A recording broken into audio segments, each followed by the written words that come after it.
Bonjour et bienvenue dans cette capsule où nous allons voir ce qu'est la configuration électronique. Nous représentons l'atome suivant le modèle de Bohr avec un noyau au centre et des électrons qui tournent autour de ce noyau. Mais ces électrons ne vont pas se mettre n'importe comment, ils vont se mettre par couches. Donc vous avez la couche numéro 1, la couche numéro 2 et la couche numéro 3. Vous pouvez remarquer que suivant ces couches 1, 2 ou 3, on n'a pas le même nombre de sous-couches. Effectivement, sur la couche numéro 1, vous avez une seule sous-couche, c'est la sous-couche S. Alors que pour la couche numéro 2 et la couche numéro 3, vous avez la sous-couche S et la sous-couche P. Alors, les électrons ne vont pas se mettre en même quantité suivant les sous-couches. La sous-couche P peut contenir au maximum que 6 électrons, alors que la sous-couche S peut contenir au maximum 2 électrons.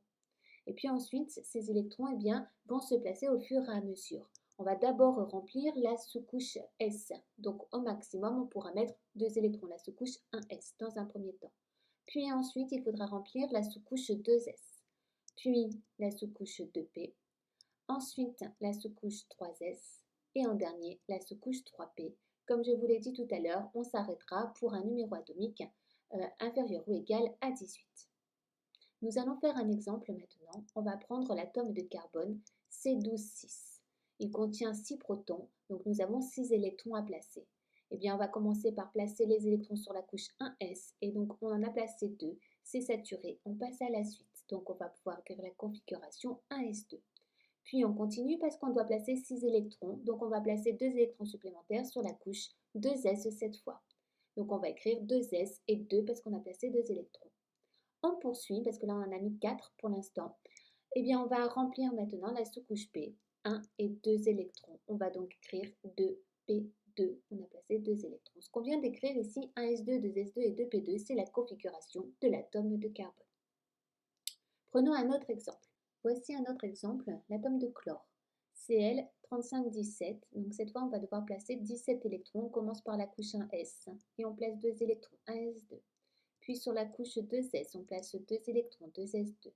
Puis on arrive à la couche 2P et cette fois on va placer 6 électrons. Ça nous donne 2P6. Puis ensuite on repart sur la couche S, la couche 3S, où là on peut mettre que 2 électrons. Donc ça nous donne 3S2. Donc nous avons à présent placé 2, 4 et donc 2 plus 2 ça fait 4, plus 6 ça nous fait 10 plus 2, 12 électrons. Il nous en reste 5 à passer pour arriver à 17. Donc sur la couche 3P, on va mettre 5 électrons. La configuration électronique de l'atome de chlore est donc 1S2, 2S2, 2P6, 3S2, 3P5. Donc justement, cette configuration électronique, vous voyez, vous avez la première couche, 1S. Vous avez ensuite la deuxième couche, elle représente 2S et 2P. Et vous avez ensuite la troisième couche, 3S, 3P. On appelle ça aussi la couche externe. Et en fait, ces électrons qui se trouvent sur cette couche externe, on appelle ça des électrons de valence. Ce qu'il faut retenir de cette capsule, dans le modèle de Bohr, les électrons sont sur des couches électroniques. Il y en a 3, 1, 2 et 3.